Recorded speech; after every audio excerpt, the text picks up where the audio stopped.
일단 오늘 전체 내용은요, 뭐제 인사말이라고 넣어놨는데 서로 인사를 나눴기 때문에 이건 생략할 수 있도록 하고, 영상은 우리가 자체로 제작한 것보다는 뉴스 언론에서 다뤘던 그거를 간단하게 편집한 겁니다. 그러니까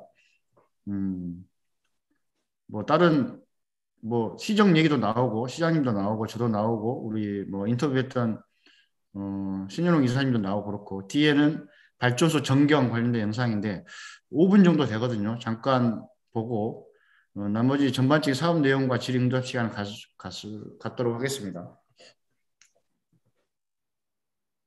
제 인사말은 제가 우리 발전소를 홍보하는 대표 카피인 시민과 함께 발전하는 우리 수원시민 햇빛발전 사회적 협동조합 구현하기 위해서 조합원들과 또 지역사회와 좀 연대해서 앞으로 더 힘차게 나갔으면 좋겠다는 말씀을 드리면서 그 말로 인사말을 대신하겠습니다. 어디 가서 많이 써먹으세요. 사람으로서 개인도 발전하고 우린 또 햇빛으로 발전을 하고, 그리고 협동조합도 그러면서 발전해야 된다. 뭐 이런 중의적인 의미를 담고 있는 우리 협동조합의 대표 카피입니다. 홈페이지를 작년에 개편하면서 만든 말인데 괜찮은 것 같더라고요. 그래서 그걸 많이 좀 계속 생각하면서 저는 요즘 활동을 좀 하고 있습니다. 그러면은 언론에서 다뤘던 이번 나눔 10호기 관련된 취재 내용들하고 발전소 전경에 대해서 영상을 좀 보고 볼 수 있도록 하겠습니다. 수원의 한 대형마트입니다. 야외 주차장 가림막이 반짝이는 패널로 설치되어 있습니다. 이 시설은 수원 시민들이 조합원으로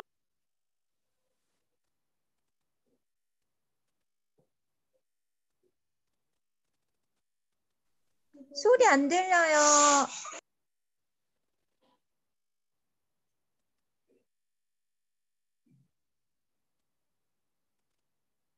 이로써 동부버스 공영차고지에는 소리가 안 들리시나요?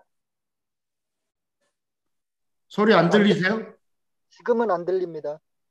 잠깐만요. CNG 충전소, 안 들리세요? 수소 충전소, 네, 들려요. 태양광 발전소까지 한데 모여 친환경 에너지 클러스터가 완성됐습니다. 이곳은 지난 3월에 수소 충전소가 건립된 곳입니다. 이곳에 전기버스 충전소가 있죠. 시민들이 함께 만든 나눔 햇빛 발전소가 만들어졌으니까 신재생 에너지 시대에 새로운 모든 시설들을 갖춘 그런 곳이라고 할 수 있습니다. 신재생 에너지로 탄소 중립 시대를 하루빨리 만들어야만 국가 경쟁력을 만들고 또 국제사회 표준을 만들 수 있습니다. 수원이 하면 또 전국 표준이 될 수 있습니다. 이에 더해 이번 사업은 전국 최초로 민간업체와 시민들이 참여해 비용까지 절감했습니다. 또한 전력 판매 수익금을 사회 취약계층에게 지원하고 태양광 발전시설에 다시 투자할 예정입니다. 건립비의 90% 이상을 시민들의 펀드로 건립비를 조달했다는 그런 의미가 있습니다.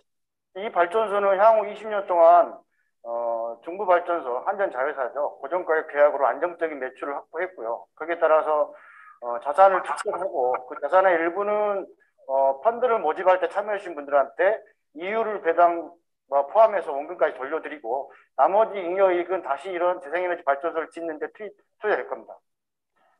기피시설로 여겨지던 버스 차고지에 대한 시민들의 인식도 달라졌습니다. 그동안 저는 전기를 쓰기만 하는 소비자 입장이었었는데, 그리고 수원시하고 시민들이 함께 이거를 구축했다는 거에 대해서 더욱 기분이 좋습니다. 수원시는 이번 신재생 에너지 복합시설을 통해 탄소 중립에 앞장서겠다는 계획입니다. 수원 ITV 이근아입니다.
예, 음악을 너무 비장한 음악을 깔아놨네요. 뭐 어디 출전하는 것 같아요. 우리 최양희 팀장의 음악의 선호도를 아시겠죠? 멋지네요. 네. 멋집니다. 뭔가 어디 전선에 나아가는 그런 출전과 같아요. 네, 멋집니다. 좋아요. 네. 저기 보면 옥상에 한 150kW 정도 되고요. 나머지 그 지상에 있는 A, B, C존 하면은 250, 220, 220 이렇게 해가지고 제일 앞에 있는 가운데 있는 제일 길게 보이는 그게 제일 좀 이제 규모가 크고요. 나머지 두 개는 220 정도로 비슷할 겁니다. 전반적인 내용을 좀 말씀드릴게요. 일단은 우리가 뭐 2년 3개월 걸렸다는데 이게 솔직히 이 타임라인의 행간에 있는 우리가 정말 다 말하지 못할 저간의 사정은 진짜 2박 3일 동안 얘기해도 다 부족할 겁니다. 어쨌든 부지 뭐 확보 이전에 이미 우리 협동조합이 이제 그 나눔 협력 사업을 하면서 시와 여러 가지 관계를 이제 만들어 왔었는데 거기에 대한 새로운 좀 정리 작업이 좀 있었고요. 그러면서 시폭에 대한 새로운 부지 물색에 대해서 시하고 얘기가 좀 있었고 그러면서 이제 공영차고지 얘기가 좀 나오게 됐었습니다. 그래서 그게 좀 그런 문제가 일단락 되고 나서 2019년 4월에 사업계획서를 제출했고 거기에 관련해서 이제 공영차고지 자체가 도시계획 시설로서 운수호 사업자들이 이걸 임대해서 사용하고 있기 때문에 그쪽에 먼저 협조 요청을 공문을 보내서 이건 이제 공식적인 절차라고 보시면 될 것 같습니다. 그리고 나눔 발전 사업으로 이제 협력 사업이기 때문에 물론 우리가 100%다 시민조합원들이 다 출자하거나 펀드레이징 할 수 있었지만은 민간 협력 사업의 형식을 갖추어서 최소한 보조금 신청을 하도록 결정을 했고요. 그렇게 해서 2019년 12월에 이제 구체적으로 토지 사용에 대한 문제를 확정하고 관련 인허가 절차를 협의를 진행하게 됩니다. 실무 협의가 필요한 거죠. 이게 도시계획 시설 자체가 이해관계가 약간 복잡하기 때문에 그런 부분들을 해소하기 위한 과정들이 좀 길게 이어졌었습니다. 그래서 교통부서, 대중교통, 대중정책, 교통부서하고 그리고 도시계획부서, 그리고 기후에너지부서, 그리고 운수사업자들 이렇게 해서 사전에 이 부지에다 태양광발전소를 입지하기까지 여러 가지 실무적인 검토, 제도적인 검토, 그리고 뭔가 법률적으로 이제 문제가 생겼을 때 그걸 해소할 수 있는 여러 가지 방법들을 강구하고 진행하는데 이렇게 오랜 시간이 좀 걸렸고요. 9월 달에는 이 모든 문제를 실무적으로 해소를 하고 이제 구체적으로 6자가 실무 협약을 맺고 사업을 구체적으로 추진하는 협약을 체결했습니다. 그래서 협약이 체결된 이후에 이제 사업비 보조금 신청을 했고요. 그리고 토지 사용 승인 요청도 했고 허가가 완료 됐었습니다. 11월 달에. 12월 달에는 이렇게 토지 사용 허가가 났기 때문에 구체적으로 사업 진행을 위한 견적 검토 그리고 설계 뭐 디자인 이런 부분들은 이미 2020년 단계 실무 협의할 때부터 쭉 검토를 해 왔었어요. 12월 달에 갑자기 한 게 아니고. 그래서 견적도 거의 1년여 검토하고 설계라든가 규모라든가 이런 것도 인허가 절차에 있어서 우리가 적용받는 그 규정이나 이런 것 때문에 규모라든가 이런 것도 많이 바뀌었거든요. 그때마다 견적이라든가 이런 것들도 많이 조정이 됐고, 그리고 전기버스 충전 시설하고의 통합 시공을 해야 됐기 때문에 우리가 분리 발주라든가 여러 가지 일반적인 상황과 다른 상황들이 발생해서 그런 부분들도 진행하면서 통상적으로는 견적을 검토하고 그리고 뭐 공개 입찰이라든가 아니면 수의 계약을 하더라도 비교 견적을 통해서 뭐 빠르게 시공사를 선택하고 이런 과정보다 훨씬 더 길어졌다고 보시면 될 것 같아요. 그게 1년여 동안 진행된 겁니다. 이게 빨리 끝나면은 만약에 이 21년 동안 했던 일이 보통 빨리 끝나면요. 발전소 짓는 거는 6개월이면 가능합니다. 7개월이면. 전체 인허가는. 근데 굉장히 이제 우리 사업의 특성상 준비 단계가 길었다고 보시면 될 것 같아요. 그래서 그런 것들이 다 협의가 완료되고 나서 토목공사부터 발주를 계약을 했고요. 그러면서 발전사업 허가 신청을 그 12월 달에 동시에 냈고 1월 달에는 전체 전기 사업까지 해서 분리 발주할 수밖에 없었기 때문에 분리 발주를 진행했고요. 개발행위 허가는 이제 지자체랑 민간 협력사로 하기 때문에 지자체가 공동 주체로 끼었고 이게 공공개발 성격이 강해서 면제 대상이 돼서 면제를 일단 받았습니다. 근데 개발행위 허가는 뭐 요건만 갖추면 그렇게 어렵지 않게 받을 수 있는 부분이기 때문에 일반적으로는 아예 개발행위 허가가 어려운 지역에는 이제 부지를 선택하지 않겠죠. 뭐 그러니까 우리가 개발행위 허가 때문에 이제 토지 사용 허가를 승인을 했는데 개발행위 허가를 못 받아서 발전소를 못 짓는다 그런 사례는 극히 드물다고 보시면 될 것 같아요. 애초에 그런 데는 이제 토지 사용 승인도 받기 어렵겠죠. 2, 3월 달에 아시겠지만 총 3차례 해피펀드 모집을 진행했고 가장 난관 중에 하나였죠. 어쨌든 코로나 대유행이었고 대면도 어렵고 어떤 홍보 활동도 하기 어려운 상황에서 거기다가 우린 조합원 대의원 선거도 했죠. 또 총회도 했죠. 그래서 어쨌든 거기다 명절까지 끼워가지고 이걸 왜 이 시점에 해야 되나? 근데 사업의 진행 속도라든가 그 과정상 이 시점에 할 수밖에 없었거든요. 그래서 그렇지만 진행하다 보니까 우리가 빨리 펀드레이징 한 거에 비해서 사업의 속도 좀 늦어졌습니다. 왜냐하면 다자가 하다 보니까 한두 달 정도 늦게 펀드레이징 해서 됐었는데 어쨌든 근데 빨리 해버린 게 좋긴 하지만 회사 차원에서 이제 비용이 너무 일찍 발생하는 게 그런 문제일 수도 있는 거죠. 실제로 굳이 이걸 보통 회사 따지면 금융 비용으로 볼 수도 있는 건데 굳이 빨리 돈을 당겨놓고 사업은 진행하지 못하고 그런 게 되기 때문에 일반적으로는 좀 피하고 싶은 문제였던 거죠. 근데 저 때는 뭔가를 확정할 수 없는 상황에서 우선 빨리 건립 비용을 마련해 놓는 게 중요했어서 일찍 시작했던 건데 뭐 한 2달 정도 늦춰진 거죠. 발전사업 허가가 3월 달에 약간 늦게 났죠. 6개월, 2달 하고도 일주일 정도 걸려서 났었고요. 이게 경기도한테에서 승인이 난 거고. 그리고 바로 이어서 발전소 허가 났기 때문에 한전과 전력 구매 계약을 신청을 했습니다. 이게 3개월 정도 걸리는 절차입니다. 그리고 공작물 축조 신고를 했고, 그리고 그게 공작물 축조 신고를 하고 공사 계획 신고를 하고, 그리고 3월 달부터 6월 달까지 본격적으로 공사를 진행했고 여러 가지 중도금 처리를 하고 처리 과정에서도 이제 공사 감독이라든가 그리고 원래 목표로 했던 그 설계라든가 견적대로 공사가 잘 진행됐는지 이런 기성 관리라든가 이런 것들이 중간에 이루어졌다고 보시면 될 것 같습니다. 그리고 사전 기술 검토서 제출 이건 새롭게 생긴 절차인데요. 이것 때문에 약간 우리도 한 달 정도 늦춰졌습니다. 2021년에 새로 생긴 제도입니다. 예. 5월 달에는 발전소 허가 필증을 교부를 받았고요. 공사계획 신고 이거 쭉쭉 이어졌다고 보시면 될 것 같습니다. 그리고 중간에 개통 연계비는 이제 공사 대금이 포함되지 않아서 않은 거고 우리가 협동조 자체적으로 납부해야 되는 거고요.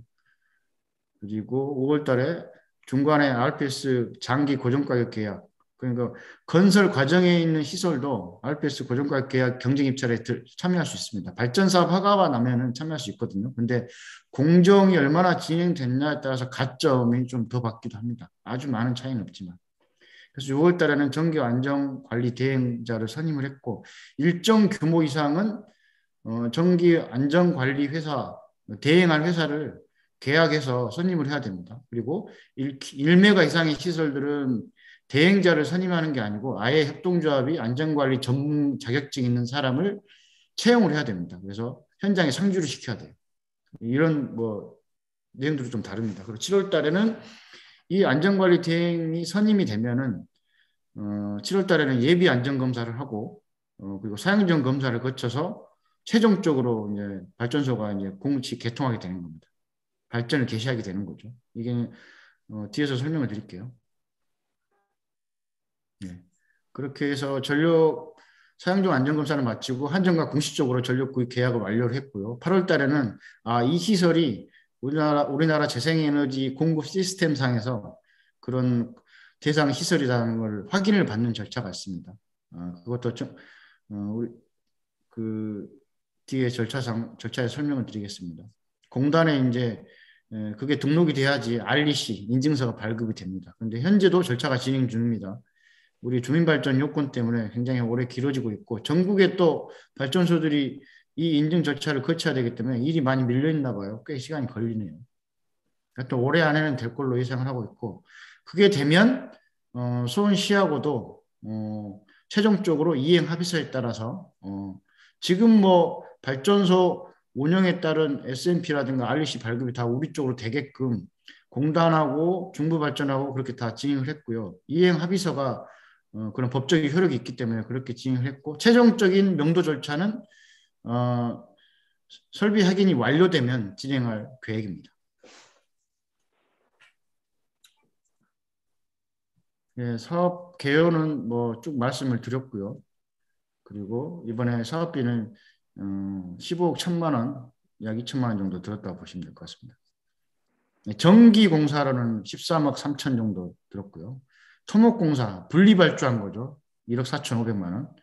원래는 전력 발전 시설을 시공하는 데는 원래는 분리발주가 안 됩니다. 근데 전기공사를 분리하는 건 불가능하고요. 이렇게 토목공사 정도는 분리하는 건 가능하답니다.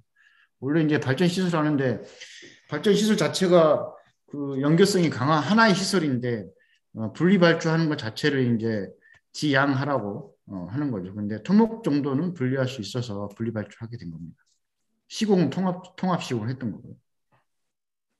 개통 연계비는 이 정도 금액 정도가 따로 든다고 보시면 규모에 따라 다릅니다. 최근에 개통 연계비가 3,500인데 아마 100kW도 제가 어제 확인해 봤더니 100kW도 한 1,000만 원 정도 들어갑니다. 한전이 송배전방이라든가 전력을 판매할 수 있는 그런 인프라를 우리나라 같은 경우는 한전이 독점입니다. 독과점도 아니고 독점하고 있기 때문에 그 설비 이용료라고 보시면 될 것 같아요.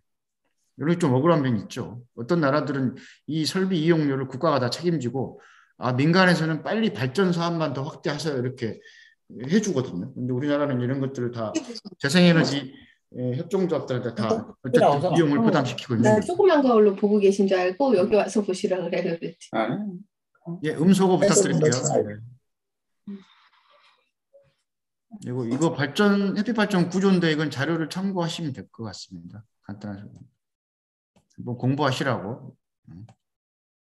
발전소 부지는 거기가 한 1만 평 정도 되는데 우리가 쓴 게 한 1,200평 정도 된다고 보시면 될 것 같아요. 차고지가 전체 면적이 1만 평에 우리가 이제 발전소를 건립할 때 이제 필요로 했던 부지는 1,200평 정도 되고요. 그리고 저 부지에 허가받은 주차 면수대로 우리는 건립할 수밖에 없고요. 그걸 벗어나면 가중치를 받지 못합니다. 그래서 건축물 대장이라는 것도 확인했었고 건축물 대장에는 보통은 주차 면수가 잘 표시가 안 돼 있는데 그것도 확인해서 다시 인허가 절차를 하나 더 추가적으로 진행했습니다. 왜냐하면 표시가 안 돼 있으면 우리가 REC 가중치 못 받습니다. 주차장 운영하는 데는 표시가 안 됐어도 크게 상관이 없답니다. 저도 이번에 알게 된 거예요. 시공업체는 캠스코는 지역에 이제 수의 계약을 통해서 1년 동안 사업 견적이라든가 시공과 관련된 여러 가지 설계 디자인을 검증을 거쳤고요. 안산협동조합 시공회사 비교 견적도 받아봤고 그렇게 진행을 했습니다. 그리고 토목공사는 분리발주를 할 수밖에 없었고 전기버스 충전 시설을 시공하는 사업과 공동으로 진행했기 때문에 부지가 겹칩니다. 그래서 토목공사는 이 업체에 분리해서 발주를 하게 됐습니다. 그러니까 펌프키는 지금 동부차고지에 전기버스 충전 시설을 개발하고 시공한 업체라고 보시면 될 것 같습니다. 네. 우리와 토목 계약을 맺은 겁니다. 이쪽 회사랑. 이런 수의 계약이라든가 분리발주 근거는 이렇게 지역 조례에도 나와 있고요. 네. 왜냐하면 우리 같은 경우는 민간 사업자이기 때문에 우리의 의사에 따라서 뭐 협동조합 같은 경우는 이제 공개 입찰 방식을 주로 투명하게 따라야 되는 것도 있는데 이전에 이제 여러 주체가 다자 사업을 하다 보니까 아무래도 뭐 나라장터라든가 국가가 운영하는 뭐 공개 입찰 시스템에 대해 의존할 수 있었지만은 지역적 조례의 근거도 있고 수의 계약을 통해서 좀 더 건립 비용을 좀 줄일 수 있는 방법이 있어서 이런 근거를 찾아서 그리고 비교 견적을 통해서 1년 동안 견적을 또 조정하고 검토하면서 최대한 뭐 근다고 해서 우리가 지역 관내 업체한테 가격을 후려쳐가지고 이익을 너무 못 남기게 한다거나 그러진 않고요. 어쨌든 우리도 비용 절감하고 지역의 관내 경쟁력 있는 업체도 본인의 커리어를 쌓고 또 나름의 지역사회에 기여할 수 있는 공헌할 수 있는 기회 이런 것도 같이 갖고 이런 함께 발전할 수 있는 계기로 수의계약이라는 방법을 통해서 발주계약을 했다고 보시면 될 것 같습니다. 그걸 예상도 이거는 공사 사진 빠르게 넘기겠습니다. 이 공사 사진도 단순하게 현장에 어떤 기자재가 들어갔는지 이렇게 확인 사진만 찍는 게 보통인데 조합원들이 누가 보더라도 발전소를 건립하는 과정이 좀 스토리를 이어줄 수 있게끔 시공사한테 기록을 요청해서 받은 사진 자료입니다. 물론 여기에 빠진 것들이 좀 있는데요. 좀 그렇게 일부러 그렇게 요청했습니다. 이것도 하나의 공사 감독 방법이라 보시면 될 것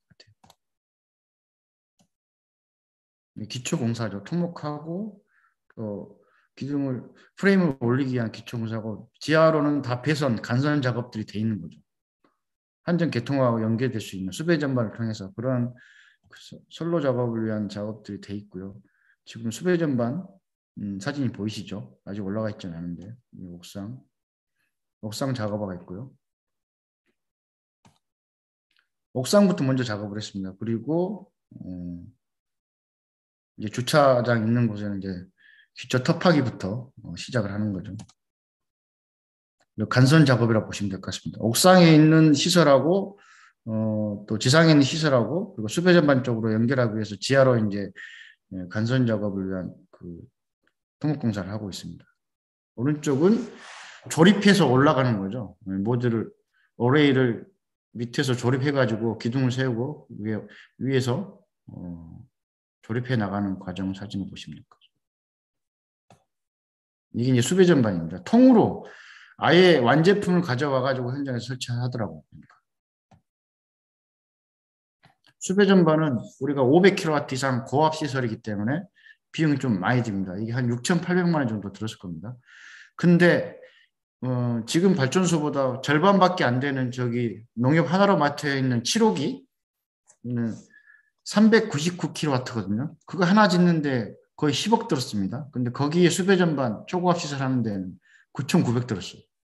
그러니까 어쨌든 전체적으로 우리나라에서 뭐 외국도 마찬가지겠지만 태양광 발전소를 킬로와트당 건립비는 빠르게 좀 그 기술 발전도 있고 시장도 커지다 보니까 건립 단가들은 많이 낮아지고 있는 게 사실입니다.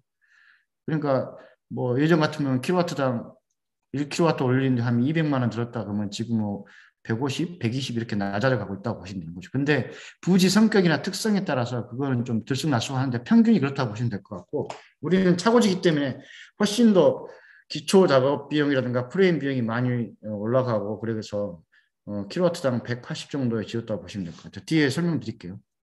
예. 사진은 쭉 보시면 될 것 같고, 아까 영상으로도 봤기 때문에 빠르게 넘어가겠습니다.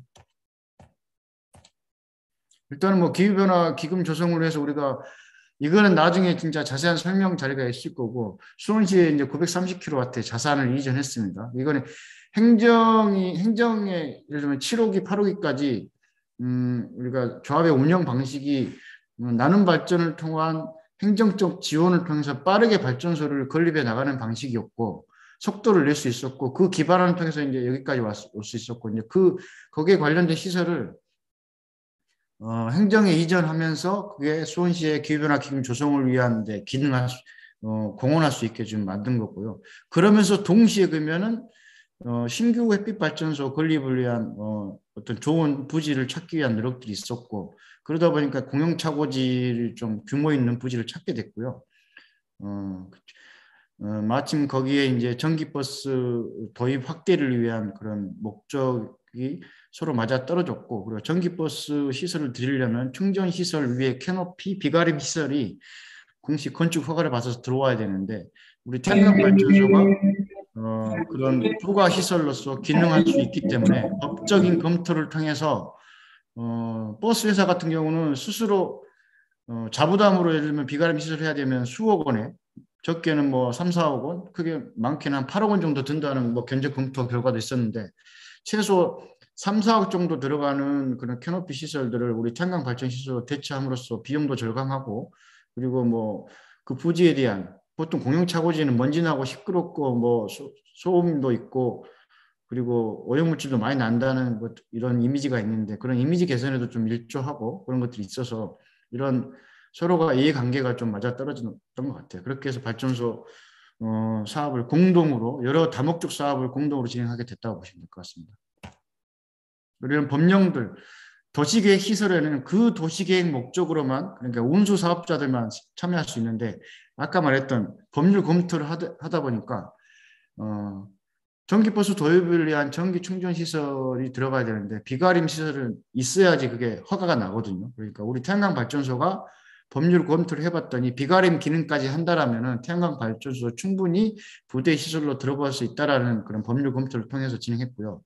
다만 이제 중앙부처 유권 해석을 먼저 받았을 수 있는데, 그거는 너무나 기간이 오래 걸리기 때문에 수원시 자체적으로 세 군데 법률 자문회사에 검토를 요청해서 그렇게 먼저 법적인 명분을 축적한 다음에 그렇게 우회적인 그런 협력사업의 방식으로 여기에 태양광 발전소 건립을 추진했다고 보시면 될 것 같습니다. 근데 지금 이게 우리 사업 때문에 제도가 중앙부처에서 검토를 통해서 유권 해석이 다시 내려왔습니다. 이건 아주 핫한 겁니다. 며칠밖에 안 됐는데 각 지자체에 있는 도시계획시설, 그러니까 도시 기반 인프라들이죠. 보통 도로라든가 뭐 공원이라든가 그리고 이런 공영주차장이라든가 그리고 이런 버스 공영차고지, 이런 데들은 그 목적에 맞는 기반 시설만 들어갈 수 있는데 태양광이나 신재생 에너지 시설이 들어갈 수 없었거든요. 근데 도시 기반 도시계획 시설에 이제 신재생 에너지 시설이 들어갈 수 있다라고 유권 해석을 내렸습니다.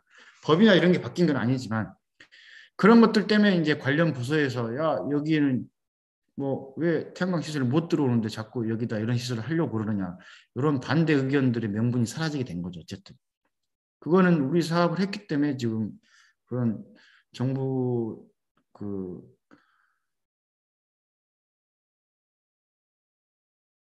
국토계획법상 도시계획 관리를 하는 이런 법 규정이 바뀐 게 아니지만은 국토부에서 이런 유권 해석을 내렸기 때문에 각 지자체에서 이런 유사한 사업을 진행하기에 큰 장벽이 하나 제거됐다고 보시면 될 것 같아요. 예. 그렇게 해서 사업에 진행을 했고요.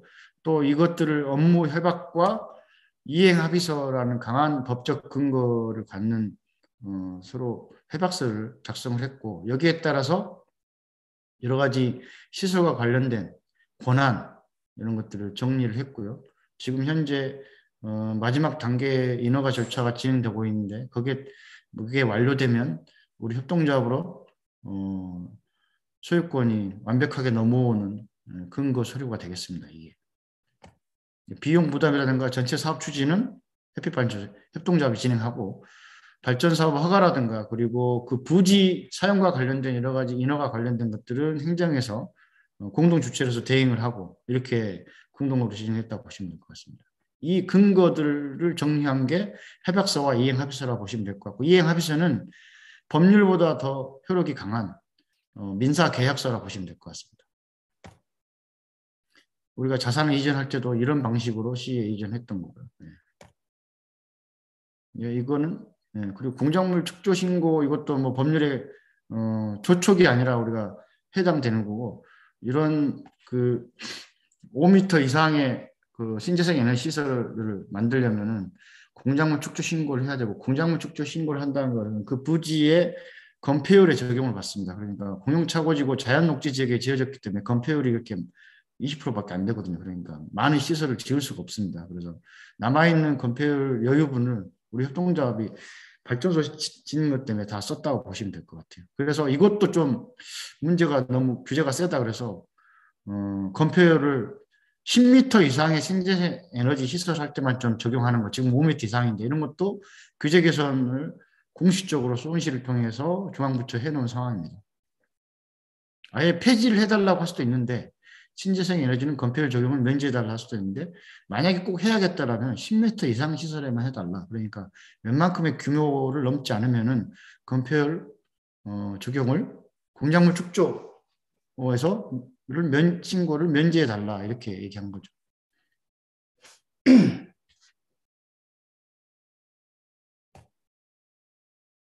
그러니까 여러 가지 사업을 진행하면서 이제 제도 개선 내용들을 좀 정리해서 중앙부처에 신청을 해놓은 상황이고요. 토지 사용 승인은 2020년 11월 3일 날 어쨌든 저기가 광교 신도시를 만들면서 경기도시공사가 시공사였기 때문에 저 차고지까지 같이 만들어서 수원시에 어쨌든 등기 이전을 해줘야 되는데, 아직 신도시 관련된, 광교 신도시 관련된 그런 완벽하게 이전 절차가 안 끝났습니다. 그러니까 차고지의 공식적인 주인은 현재 경기도시공사로 돼 있어요. 그러니까 절차는 경기도시공사에 확인을 받아야 됩니다. 그래서 원래는 수원시 소유이기 때문에 안 해도 되는 건데 공식적으로 그렇게 되기 때문에 그런 공문을 주고받으면서 승인 확인 절차를 좀 추가로 밟았고요. 이게 이제 문제될 건 없습니다. 어쨌든 경기도시공사는 수원시에 넘겼다고 보는 거기 때문에 그렇게 그런 확인 절차를 좀 거쳤고요.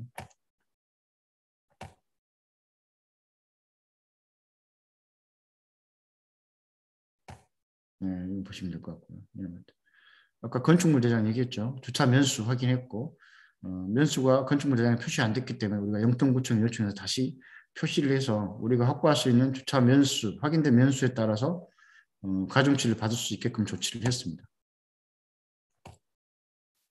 개발행 허가 아까 말씀드렸죠. 면제 대상에서 면제를 받았고요. 네. 이거는 개발행 허가 관련된 법률 사항입니다. 이걸 한번 보시면 참고하시면 될 것 같아요.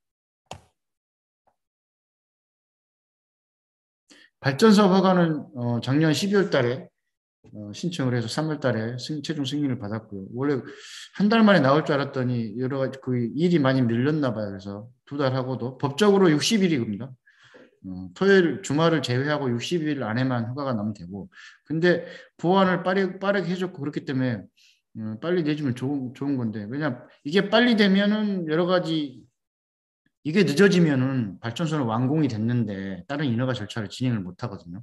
공기에도 영향을 미치고, 공기가 늦어진다는 거는 이미 우리는 건립비를 위한 여러 가지 펀드레이징 해놨는데 공기가 늦어지게 되면은 어쨌든 비용이 발생하는 거죠. 그런 측면에서. 어쨌든 발전소 허가가 난다라면 빠르게 공사가 완료되는 게, 그리고 발전 개시를 빨리 하는 게, 발전을 개시한다는 것은 매출이 발생한다는 겁니다. 그래서 그런 부분에서는 사업을 시작한 다음에는 빠르게 진행하는 게 맞죠. 너무 빠르게 하다가 예를 들면 부실 시공하면 안 되겠지만, 어쨌든 이런 인허가 절차들이 1, 2주 또는 뭐 몇 주 이렇게 늦어지게 되면 그 좋지 않은 영향을 미치게 됩니다. 그래서 저희도 민원도 한번 넣었고 빨리 좀 허가를 해달라 이렇게 요청했는데, 일이 많이 밀려 있다 보고, 그리고 업무를 처리하는 담당자의 개인적 성향에 따라서 이런 것도 많이 좌지우지 되더라고요. 정말 답답해 미친 줄 알았습니다. 그리고 경기도와 협의를 통해서 이제 발전사업 허가가 지금 아무 문제 없이 서류가 완비됐기 때문에 추가로 좀 1, 2주 전에 먼저 토목공사라든가 이런 걸 좀 시공을 했습니다. 경기도 허가를 받아서 했고, 원래는 이제 다 허가가 완료된 다음에 진행해야 되는데, 허가 관청에 확인을 받은 다음에 진행을 이렇게 했습니다. 그리고 발전사업 허가가 나면은 바로 이어서 한정 계약을 신청할 수 있다고 아까 말씀드렸죠. 전력구입 계약을 신청을 했고요. 이게 3개월 정도 걸리는 절차입니다. 그래서 공작물 직조 신고를 하고, 이건 구청에다 하는 겁니다. 구청에다 직조 신고를 하고, 우리는 옥상 2곳하고 지상 3곳 모두 직조 신고를 했습니다. 그리고 이건 아까 말씀드린 도시계획 실시계획 변경 대상이기 때문에 토지이용 허가를 받으면서 수원시가 주체가 돼서 추가로 도시계획 시설 안에 추가적인 시설들이 들어간다고 하는 그런 내용들을 전문 용역 회사에 의뢰를 해서 도시계획 실시계획 변경 절차를 밟았습니다. 그래서 절차를 밟아서 큰 문제가 없게 되면은 최종적으로 관련 담당 부서에서 결정 변경 고시를 하게 됩니다. 그렇게 해서 지금 변경 절차를 밟았다고 보시면 될 것 같습니다. 왜냐하면 도시계획 시설은 애초에 공용차고지에 들어갈 시설들이 이미 계획되어 있는 거고 추가적으로 다른 시설에 들어가게 되기 때문에 그게 변경 절차를 밟아야 되는 겁니다.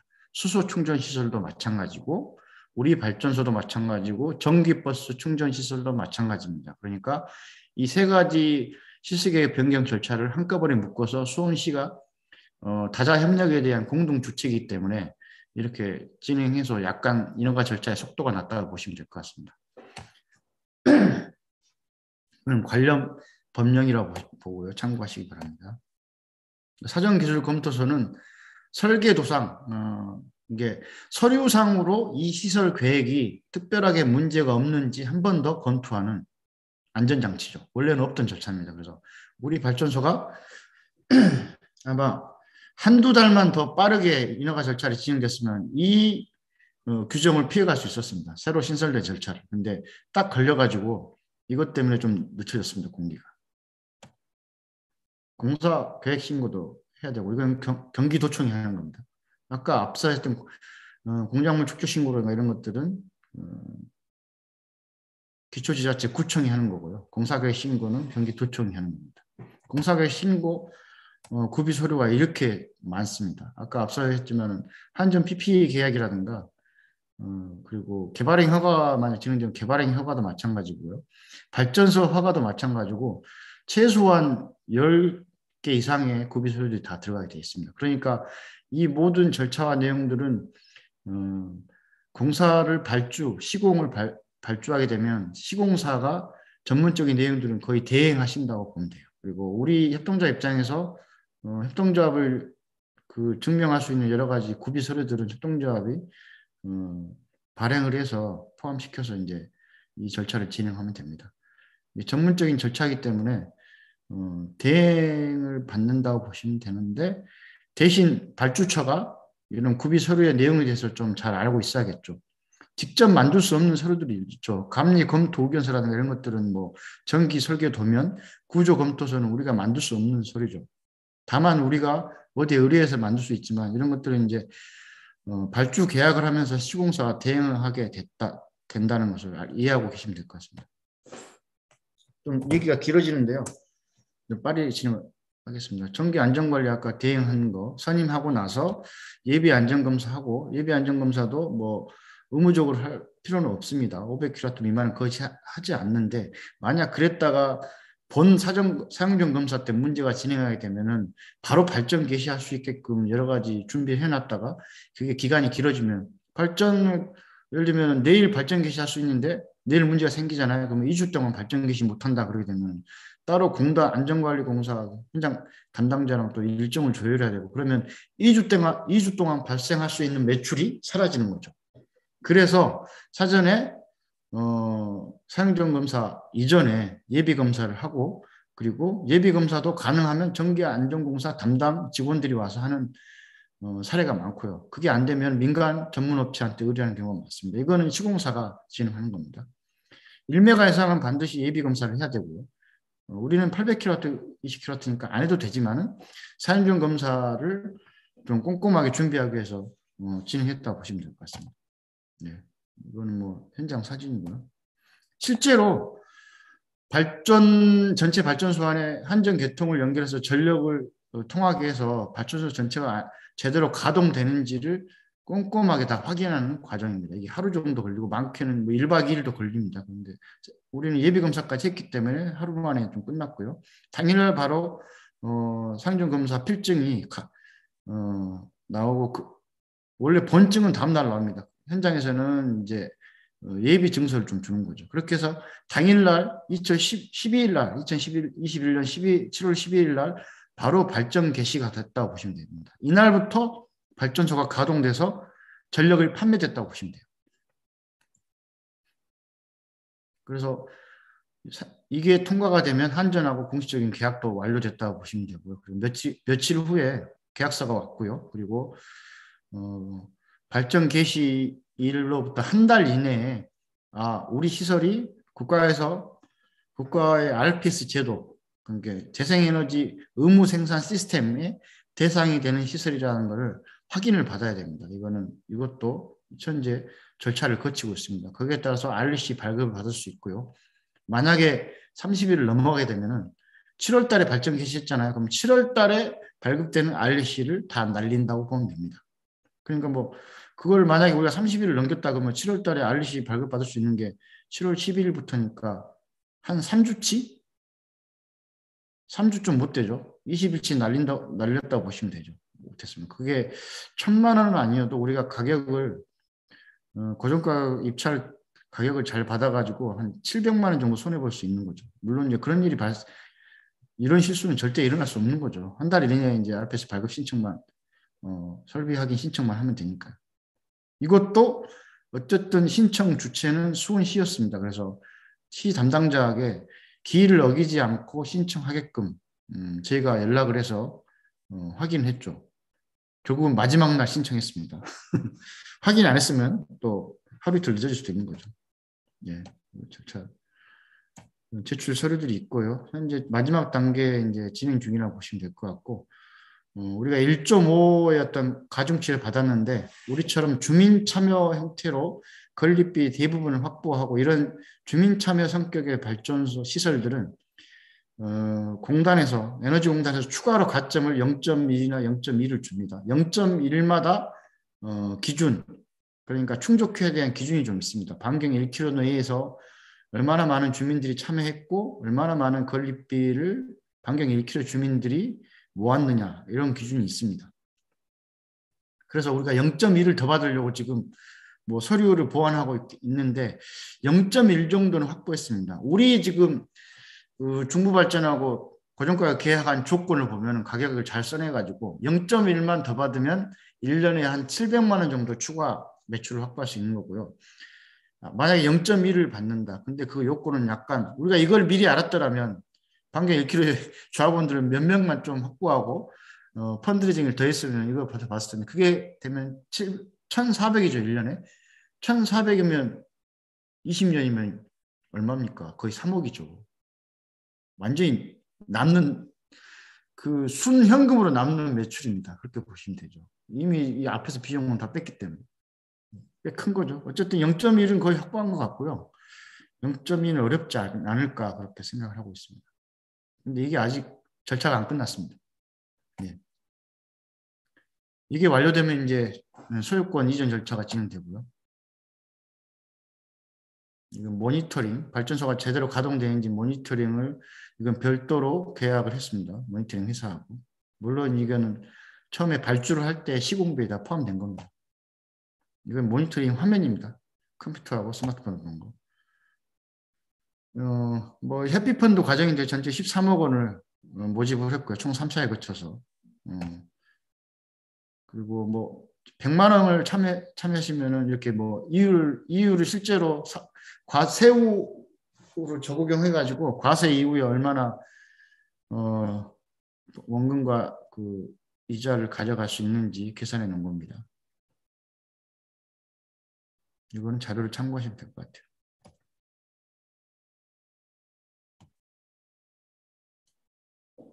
우리 전체 뭐 4억 미만이 500만 원 미만이 이하로 펀드레이징 참여하신 분이 4억이나 됩니다. 그러니까 뭐 500이 소액은 아닙니다만 전체 건립비에 비해서 소액 다수가 많이 참여하셨고요. 그리고 워낙 큰 기금을 모집하다 보니까 안정적으로 이제 조합원 중에 이제 열심히 이사분들이라든가 이제 핵심 활동하는 분들이 조금 고액의 펀드레이징을 의도적으로 좀 하셨다고 보시면 될 것 같고, 어쨌든 어려운 시기에 어려운 조건에서 제가 봐서는 10년 이상의 기후 에너지 운동했던 시민 네트워크, 지역의 생협이라든가 시민사회단체, 그물망 같은 그런 네트워크가 적극적으로 가동이 돼서 이런 성과를 냈다고 보시면 될 것 같고요. 이런 어떤 하나의 사업을 추진해 봄으로써 어떤 자신감이라든가 좋은 결과가 앞으로 추가적인 그 사업들에게 긍정적인 영향을 미치지 않을까 기대를 하고 있습니다. 이거는 솔직히 행정이라든가 이렇게 같이 추진했던 협력 관계에 있었던 다자 협력자들도 예상하지 못했던 결과라고 얘기들도 많이 하고 지역의 정치인들도 많이 놀라워하더라고요. 특히 시기가 코로나 팬데믹 상황이었고 모든 악조건은 다 가지고 있었던 상황이었던 거잖아요. 그래서 저도 하면서 수원의 어떤 시민사회 저력을 좀 느꼈고, 실제로 펀드레이징에 참여하신 분들이 수원시의 어떤 그 지자체가 부분 참여하는 것에 대한 신뢰도를 가지고 문의도 많이 왔었지만은 제가 모든 그 전화 상담을 했는데 90% 이상은 시민사회 주도적으로 모집했다고 보시면 될 것 같아요. 자, 이건 넘어가겠습니다. 예상 발전량도. 예상 발전량은 1년에 이제 107만 kWh라고 보시면 될 것 같고요. 3인 가구 정도에서 한 달에 300kW 소비하는 가구야 300가구 정도를 감당할 수 있고요. 가정 기준으로 보면은 30만 가구를 감당할 수 있죠. 1000개만 지으면. 그렇죠. 30만 가구면 얼마죠? 3인 가구? 90만이죠. 그러면은 1200개만 지으면 120만 수원 시민들을 단순히 3인 가구로 상정하고 했을 때 다 감당할 수 있는 거죠.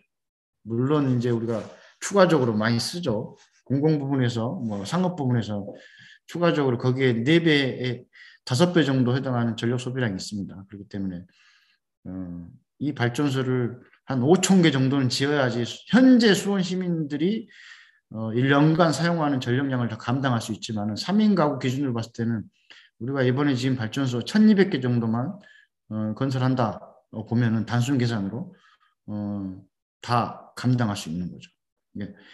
가정, 상업, 수송 이런 부분들에서 추가적으로 공공 부분에서 많은 산업 부분 같은 데서 많은 소비를 하고 있기 때문에 그런 부분들은 좀 전략과 다른 방법의 접근이 좀 필요하지 않나 그런 생각이 듭니다.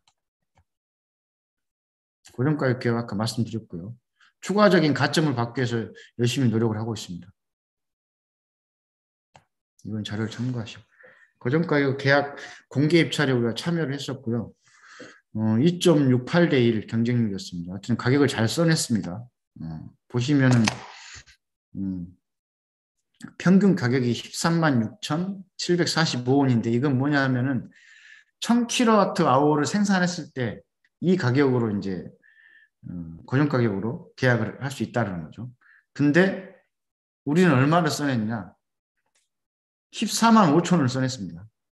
그러니까 1kWh는 145원이죠. 근데 평균 가격보다 상당히 높게 써냈어요. 근데 어쨌든 경쟁 입찰에서 됐습니다.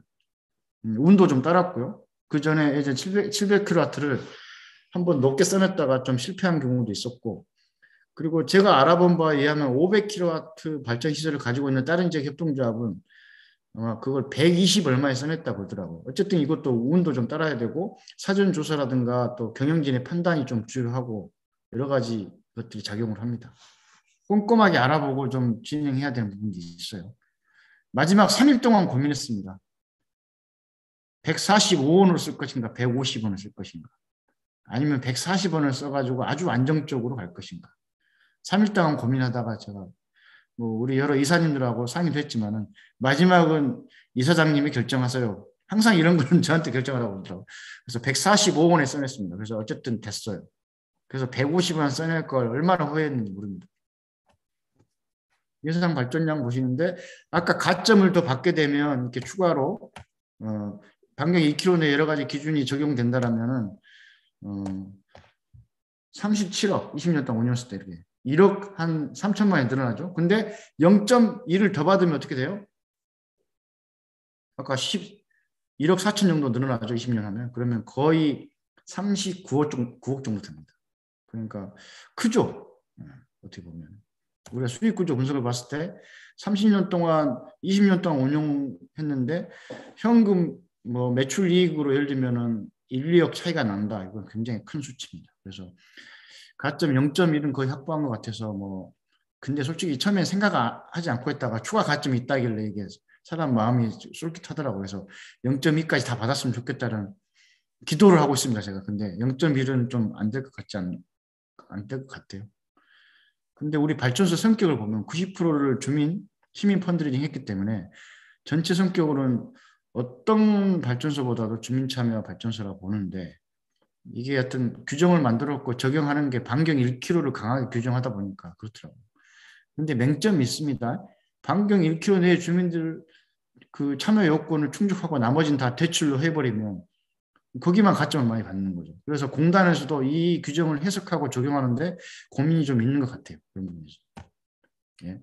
추가적인 발전소 부지를 찾고 있습니다. 13억 펀드레이징을 일회성으로 끝내지 않고 만약에 추가적으로 사업들이 진행돼서 안정적으로 내가 펀드레이징 했던 것들의 원금들이 계속 살아서 재투자되고 그리고 약정을 연장할 수 있는 충분한 근거가 확보되고 리스크 관리가 된다라면은 13억 펀드레이징이 계속 순환되고 연장될 수 있고 아니면 추가 펀드레이징을 통해서 시민들의 자산이 재생에너지 시설을 통해서 확대될 수 있는 그런 것 계기를 만들기 위해서 추가적인 공공부지를 찾고 있고요. 20군데 정도 부지 분석을 마쳤고 이제 해당 부서들이랑 이 부지의 토지 사용 승인을 받기 위한 사전 협의를 어쨌든 진행을 해야 됩니다. 지금부터. 그렇게 해서 적정한 부지부터 우리가 규모를 판단해야 되고 발전소 건립을 위한 준비를 해야 되고요. 또 우리 같은 경우는 나눔 발전 11호기를 뭐 공영차고지, 남부차고지, 서부차고지 또 추가로 진행할 거냐 이것도 내년에 초에 검토해야 되고 다만 버스 회사들은 빨리 하자고 했으면 좋겠다고 하는 입장이고요. 다만 교통부서가 어느 정도 합의를 해주냐 이게 관건입니다. 어쨌든 부지 확보를 위한 전망은 아주 나쁘진 않습니다. 너무 이제 뭐 다 된 것처럼 확신할 수는 없지만 그래도 초창기보다는 지금이 조건이 좋은 거고요. 그렇게 해서 우리 협동조합이 지역과 협력해서 추가로 순에너지 협동조합, 일반 협동조합을 창립하고 사회적 기업 인증을 받기 위한 그런 노력들도 하고 있는데 그 새로운 발전소도 물리적 기반을 위한 발전소 건립을 추진할 거고요. 일반 협동조합이기 때문에 참여 동기가 이익 배당을 할 수 있어서 좀 다르고요. 그래서 좀 더 많은 시민들이 여러 동기로 다양한 동기로 재생에너지 어떤 이해관계자 조합원 참여할 수 있게끔 그런 기회를 만들고 있고 공동으로 공공부지 찾기를 좀 진행했습니다.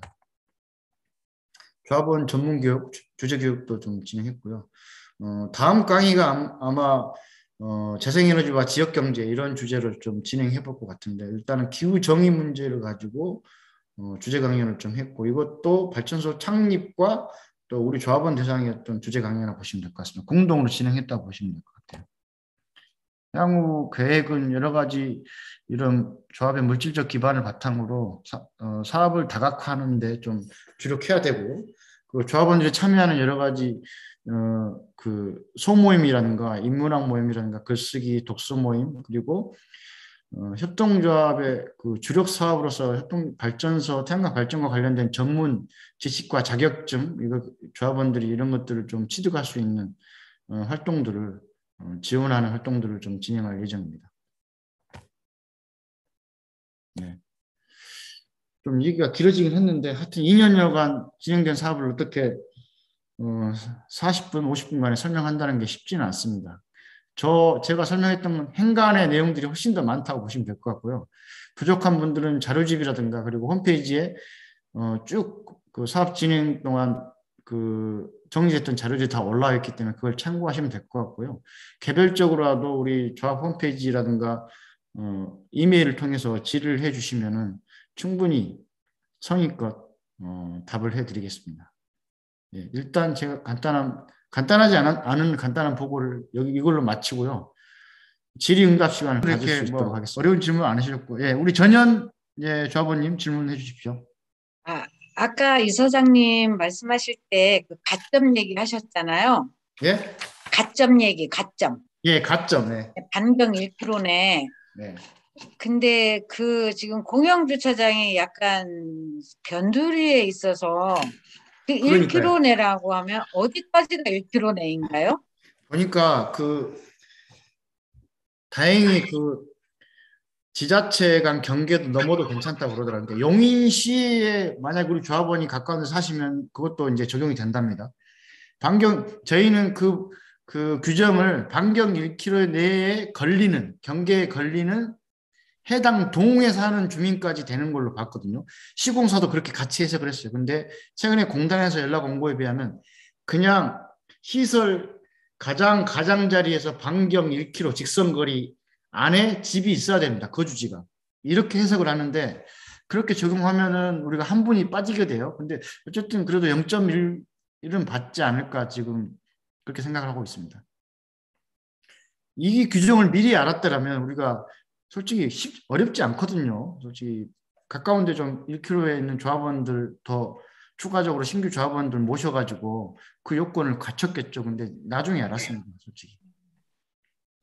그리고 0.1점 추가된 건 올해 처음으로 새로 생긴 규정입니다. 그러니까 공단에서도 아무래도 주민 참여 시설에 대한 더 권장하겠다는 취지겠죠. 근데 그걸 적용하는 게 약간 맹점이 있습니다.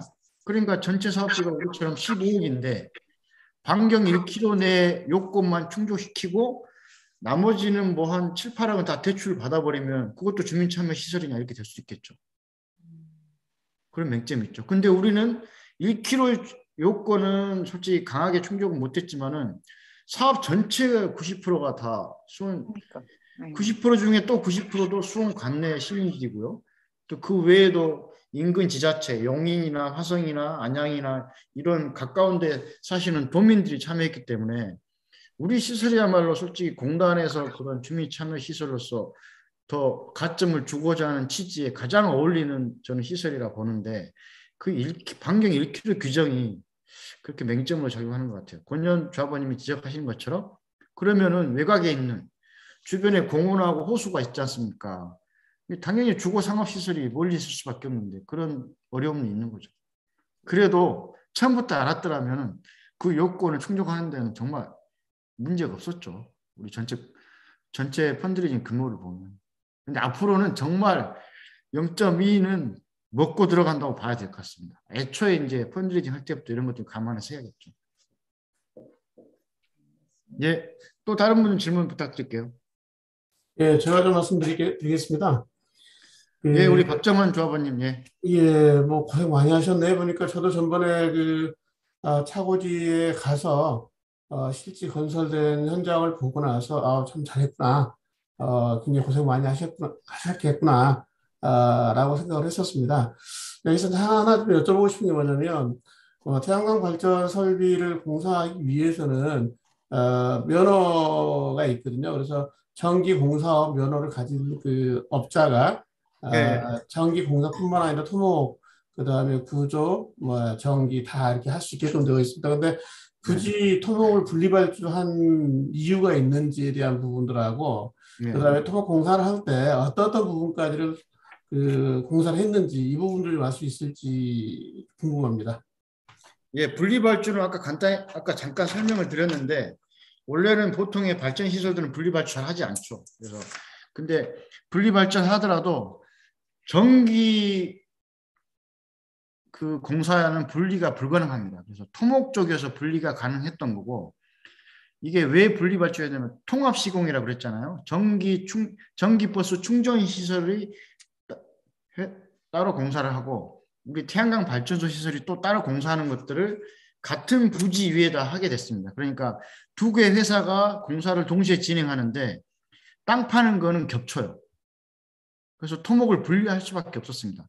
근데 다만 버스 회사가 하지 않고 버스 회사한테도 토목공사가 필요하거든요. 그러면 그쪽이 우리한테 분리발주를 했겠죠. 우리가 하나의 시공회사한테 발전소 그 시공을 맡기고 저기 전기 충전 시설을 위한 토목공사를 또 거기서 분리해서 우리가 시공업자한테 발주 계약을 할 때 그 계약도 같이 했겠죠.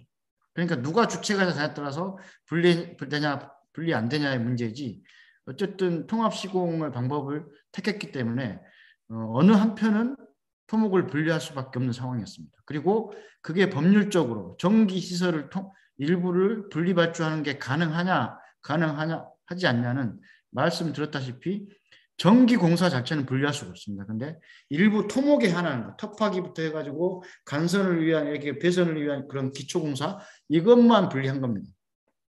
그리고 터를 판 다음에 간선 작업을 위한 그 전선 들어가고 이런 것들은 전력회사하고 다 현장에서 조정해가지고 다 공사 감독하면서 진행했던 거죠. 시공사하고. 예. 그러니까 원래 그 토목하고 분리발주가 아니거든요. 전기가 턴키로 이렇게 다 하게끔 되어 있어요. 네, 맞아요. 예. 원래. 네, 원래 이제 그걸 갖다가 분리발주했다고 해서 조금 이제 그게 좀 의아한 부분들도 있고, 그렇다면은 뭐 결과적으로 이 전기 버스 충전 설비에 대한 부분들하고 네. 태양광 설비에 대한 부분들이 겹친 부분들, 네, 그러면은 부지가 겹칩니다. 네. 네, 공사에 대한 부분들도 비용을 갖다가 따로따로 이렇게 내는 그런 형태였습니까? 아니면은 태양광에서 비용을 다 내는 그런 형태였습니까? 그러니까 공사에 대한 비용이 한 1억 5천 정도 들어간 것 같던데. 네, 1억 4,500. 네. 예, 그 정도 들어간 것 같던데 그 부분들을 갖다가 그러면은 뭐 충전 설비 하는 쪽에서도 내고, 그다음 태양광에서 내고 그런 식으로 그렇게 했습니다. 네. 처음에 한 3억 달라고 그랬어요. 그래도 우리 협동조합 이사님이 누굽니까? 이게 견적 검토를 엄청나게 꼼꼼하게 아주 길게 하면서 딜을 잘했습니다. 그리고 딜을 하기 위해서 그냥 우긴다고 되지 않잖아요. 그래서 우리 신현웅 이사님 비롯해서 이사님들이 모르는 거 있으면 사전 뭐 탐문 조사까지 주변에 물어보고 전문가한테 물어보고, 또 조합원 중에 또 이런 전문 회사를 운영한 분이 있으면은 검토 부탁하고 이렇게 비교 견적 받아봐서 견적을 또 분석하기도 해서 시공사랑 이렇게 계속 딜을 시도했고, 우리의 얘기 자체가 충분히 근거가 있기 때문에 내고도 가능했고, 그것마저도 안 되기 때문에 우리가 단가를 이렇게 좀 맞춰달라 이렇게 해서 최종적으로 했던 거고, 수원시 보조금을 빼면, 원래 그렇게 계산하지 않죠. 전체 비용으로 계산하는데 건립비를 빼면 순수하게 우리 조합이 재정적으로 부담한 건립비를 기준으로 하면은 킬로와트당 160만 원에 시공했다고 보시면 될 것 같고요. 제가 봐도 저 차고지에, 그러니까 기초 비용부터 프레임 비용이 다른 부지하고는 비교할 수 정도로 킬로와트당 단가가 높게 책정될 수밖에 없는 구조인데, 그 시점에서 킬로와트당 160 했다는 거는 제가 봐서는 아주 성공적이라는 평가입니다. 예, 보니까 프레임 자체가 스페이스 프레임으로 해서 비싼 프레임으로 들어간 건 맞습니다. 맞고, 그 다음에 보니까 그 REC 계약에 대한 부분들도 145원 정도 계약이 많이 잘한 그런 계약. 고정가격 계약이죠. 예, 그 작년 지금 올 상반기 기준이죠. 예, 상반기 때 했습니다. 예, 상반기 기준에서 145원 굉장히 높은 가격이거든요. 운이 좋았죠. 네, 그래서 저도 깜짝 놀랐습니다. 왜냐하면 저도 이제 이사를 진행을 하거든요. 하는데 보통 한 140원 언더로 많이 들어갔던 상황인데 145원 계약이 가장 그 최고로 받은 겁니다. 가격이 아닌가 그런 생각이 듭니다. 네, 고생하셨습니다. 제가 봐서 정성이 쌓여서 그렇게 된 것 같아요. 제가 마지막에 5원을 더 쓴 거는 하여튼 고민 많이 했어요. 150원 갔으면 조금 어려웠을 것 같은데요. 제가 봤을 때. 그래도 아쉽더라고요. 150원. 물론 그렇죠. 근데 그 정도면 훌륭하신 겁니다. 제가 볼 때. 예, 고생하셨습니다. 예, 고맙습니다. 또 다른 추가적인 질문 있으시면 부탁드릴게요. 네, 제가 두 가지 드리겠습니다. 예, 우리 오천석. 좀 더, 네네. 좀 전에 소개 좀 부탁드릴게요. 저는 희망샘 도서관 인문학기획단에서 그 공부하면서 그 김정한 이사님과 이상명 이사님 그 추천 소개로 여기 이번 햇빛발전 펀드에 이렇게 참여하게 된 조합원입니다. 조합원인데 일단 그 감사한 말씀은 나중에 소감 나눌 때 한 번 더 하고 싶고 질의응답 시간이니까 네.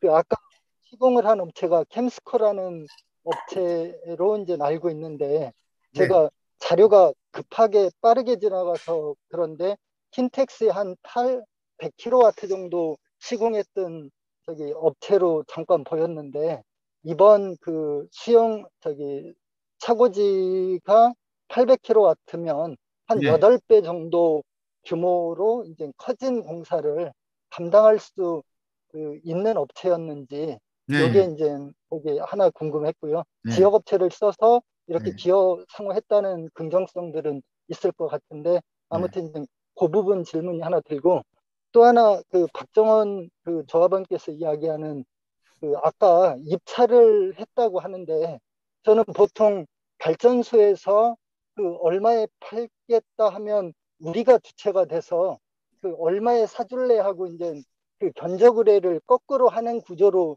저기 생각이 드는데 우리가 이제 뭔가 입찰을 해서 적는다는 게 저기 잘 몰라서 그건 좀 보완 설명해 주시면 좋겠습니다. 이상입니다. 네, 경쟁 입찰 방식은 우리나라가 채택한 방식이고요.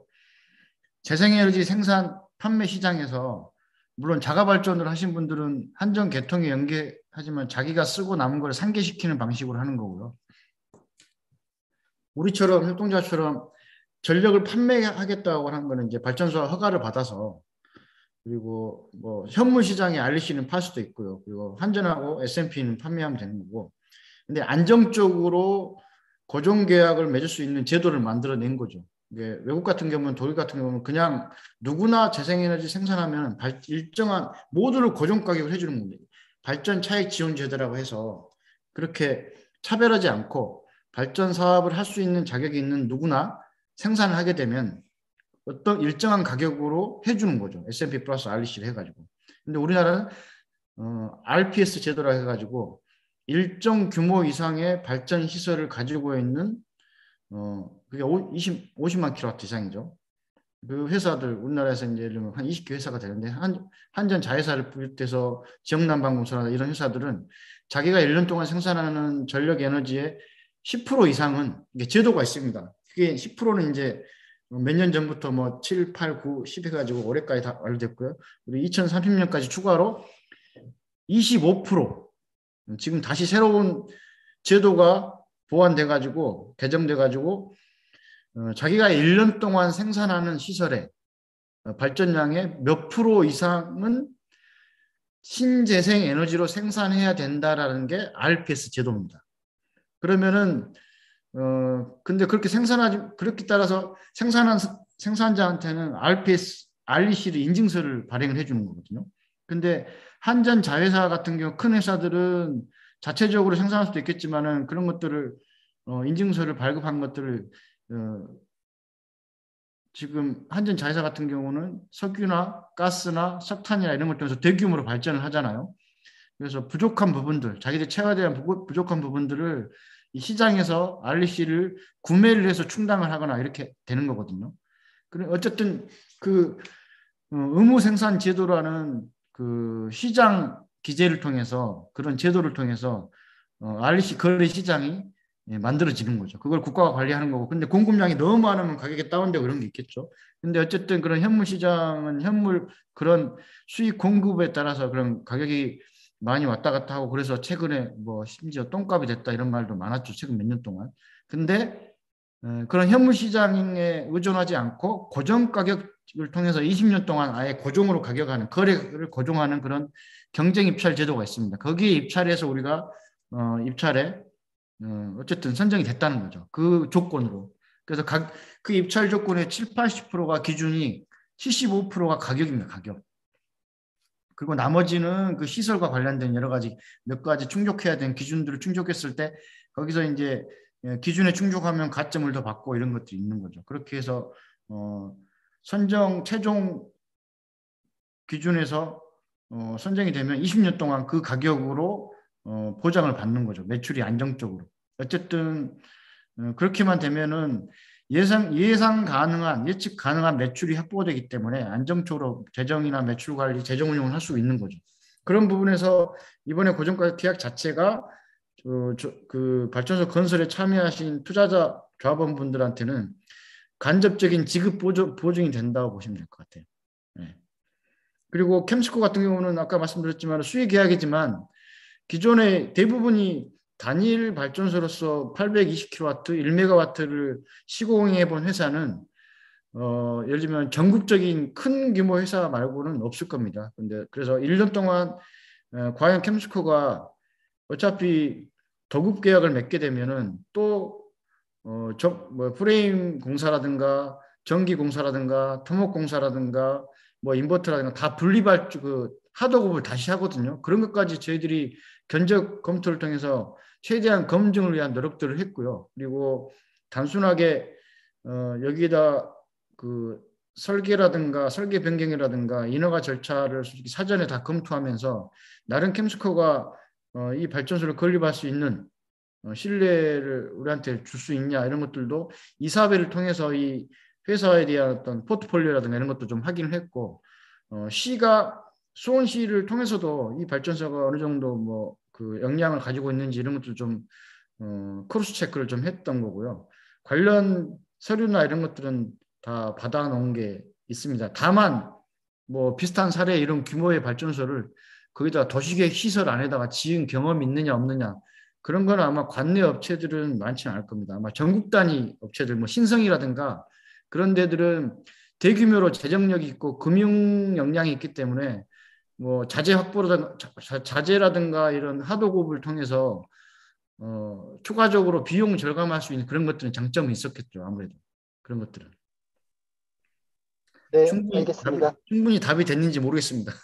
네, 충분히 답이 됐고 질문을 듣는 중에 예. 의문이 하나 더 생겼는데 예. 이번 그 시장 상황에서 20년 고정으로 잘 계약을 받아서 투자한 제 입장 포함해서 이번 펀드는 성공이었다는 생각이 든다 하면 그 제도적인 문제점 아까 이제 독일인가 유럽 사례 말씀해 주셨는데 이게 그 재생에너지를 확장해야 되는 게 기후위기 시대에 이제 어떤 하나의 대안들인데 이게 이제 시장 내에서 유동 그 가격이 이제 떨어지면서 문제가 된다면 이건 국가에서 이제 얼마 이상 가격을 보장해라라고 하는 제도적인 개선이나 싸움 이런 게 이제 필요한 건 아닌가라는 생각이 드는데 그건 조금 제가 힌트를 못 맞췄나?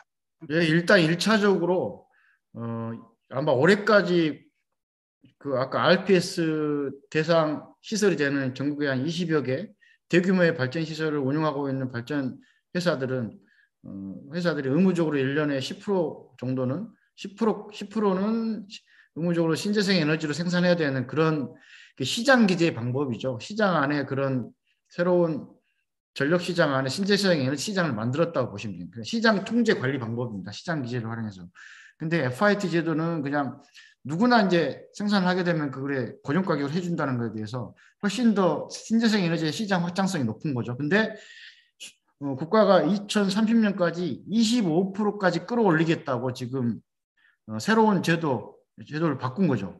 그래서 그런 것들도 필요하고, 아니, 그 정도 바꿔서 예를 들면 탄소 중립을 달성할 수 있냐. 그 정도 25% 가지고는, 30년까지, 택도 없다.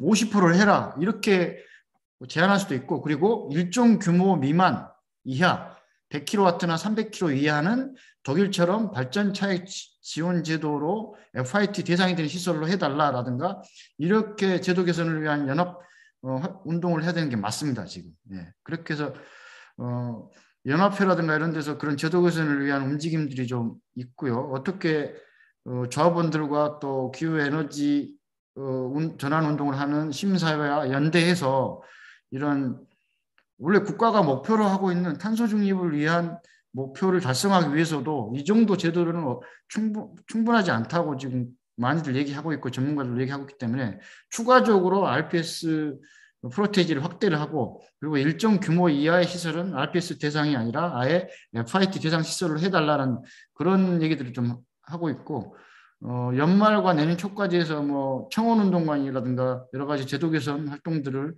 할 계획을 하고 있습니다. 근데 힘이 너무 미약하긴 하더라고. 연합회도 전국적인 60여 개 시민발전 협동조합 연합회 조합원들이 솔직히 조합원 수가 아직도 뭐 좀 미미하고 경기도에 좀 많이 몰려 있긴 하지만 아직까지 조합원 숫자는 솔직히 한 10,000명이 안 되거든요. 그래서 좀 조합원 확대가 좀 급선무인 것 같아요. 이게 재생에너지와 관심을 갖고 참여하는 시민들이 많아져야지 뭐 정치인이 됐든 제도 개선의 어떤 여론이 됐든 좀 커질 수 있을 것 같습니다.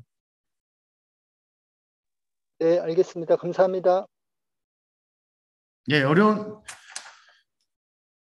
또 추가 질문 있으신가요? 우리 김정환 이사님이 뭐 예비 질문서를 보내주셨는데 이거는 거의 뭐 워크숍을 해야 제가 답을 드릴 수 있을 것 같은데 지역 에너지 전환을 위한 우리 협동조합의 계획은 그에 따른 네, 이사장님 충분히 보고 이미 설명드린 것 같아요. 네. 네, 보고로 충분합니다. 네. 혹시 추가로 뭐 해주실 말씀 있나요? 질문하실 내용들이 있나요?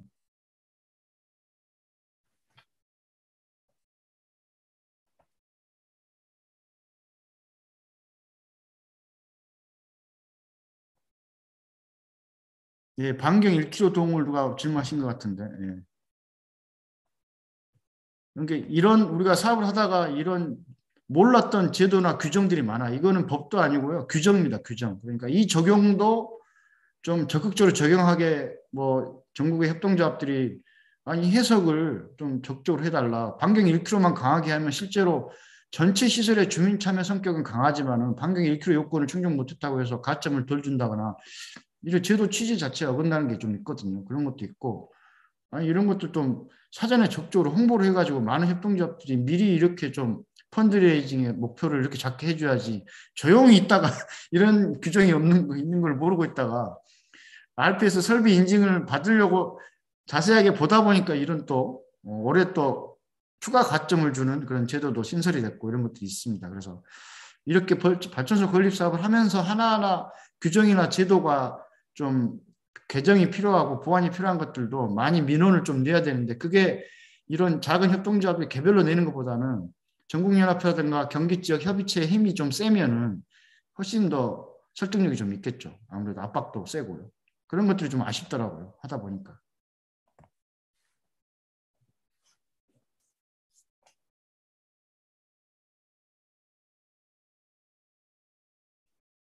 질문 없으신가요?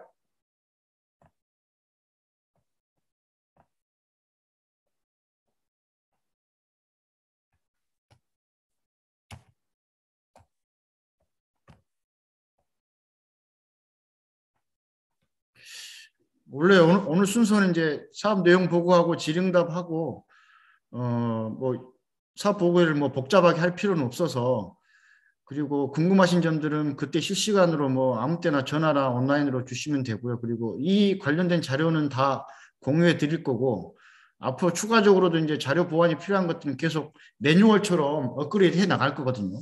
그리고 발전소의 어떤 성격과 사례들이 많이 다를 거기 때문에 우리 수원시민 햇빛 협동조합만의 어떤 그 발전 사업 매뉴얼로 좀 자료집을 완성시켜 나갈 거기 때문에 뭐 계속 궁금하실 때마다 연락을 주시고 찾아와 주시면 될 것 같습니다.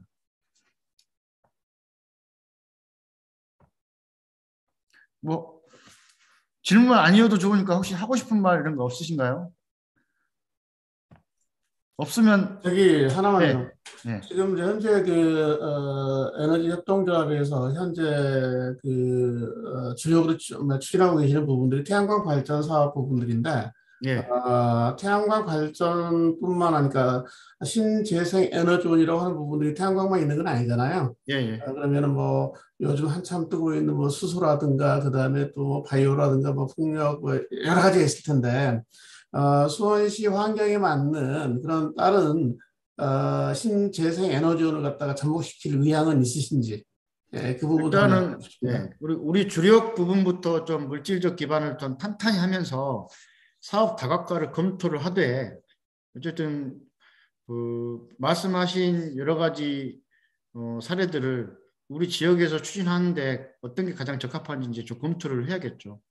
뭐 수소라든가 이런 것들은 좀 논란이 좀 있는 부분이 있고 풍력도 우리 지역에 적합한지 아닌지 좀 이런 것도 검토가 필요하고, 그리고 그런 발전 사업 외에 아까 말했던 뭐 교육 사업도 있고 아니면 컨설팅 사업도 있고 작은 규모의 이제 예를 들면 조립 판매라든가 이런 것도 있을 수 있고요. 그리고 마을 단위의 예를 들면 주민들이 작은 발전소를 자체적으로 조그맣게 펀드레이징해서 우리한테 운영 관리를 맡길 수 있게끔 한다거나 뭐 이런 쪽으로 사업을 다각할 수 있고 여러 가지 고민들을 좀 같이 해봐야 되고, 올해 사업 계획에 원래 그런 사업 다각화를 위한 조합원 패널 집중 워크숍을 진행해서 미래 발전 전략을 수립하기로 했는데, 일단은 올해 그런 조합원들과 함께 우리 조합의 발전 전략을, 중장기 발전 전략을 세워나가는 과정 자체가 핵심 사업이었지만 올해는 이 보고회를 통해서 그런 사전 앞으로 그런 것들 전략을 조합원들과 함께 세워나가겠다는 어떤 보고의 말씀을 드리고, 내년에 본격적으로 그런 사업을 다각할 수 있는 기획 자체도 몇 사람이 이제 기획하는 게 아니라 여러 조합원분들 모시고 그리고 교육과 그리고 우리 자체 워크숍이라든가 학습을 통해서 조합원들 스스로 만들어 나갈 수 있는 그런 과정을 사업할 계획입니다. 올해는 이 보고회로 1차적인 다 충족하지 못하는 조합원들의 어떤 조합 발전에 대한 어떤 꿈이나 계획들 이런 것들을 좀 대신하고요. 내년에 본격적으로 그런 분들, 관심 있는 분, 조합원들 모시고 조합원도 발전하고 협동조합 발전할 수 있는 그런 발전 전략을 수립해 볼 수 있도록 하겠습니다. 그렇다고 해서 뭐 엄청난 거창한 계획이 갑자기 튀어나올 리는 없겠죠. 난관도 많을 거고요. 예. 그때 우리 박정원 조합원님도 깊게 좀 참여해 주시기 바랍니다. 기회를 주신다면 제가 할 수 있는 범주 내에서 여러 가지 아이디어를 한번 제공할 수 있도록 하겠습니다. 예, 알겠습니다. 그러면 어떻게 다들 애쓰셨다고 저기 빨리 빠이빠이 하자고 이제 말씀해 주신 것 같아요. 그렇죠. 부족한 부분들은 추가로 언제나 열렸기 때문에 연락을 주시면 될 것 같습니다. 어쨌든 이걸로 부족하지만 지난 2년 동안 준비하고 진행했던 나눔 햇빛 발전 10호기 건립 사업에 대한 보고회를 마칠 수 있도록 하겠습니다. 필요하면 또 내년 대의원총회 때 만나서 말씀드릴 거고요. 조합원들이 제안을 해주시면 또 언제든지 이렇게 조합원들과 온라인상으로 뭔가 어떤 주제를 가지고 얘기할 수 있는 강연도 좋고요. 그런 자리를 만들 수 있도록 하겠습니다. 다들 고맙고요. 연말 연시 잘 보내시기 바랍니다. 건강하게. 내년 대의원 총회 때 뵙겠습니다.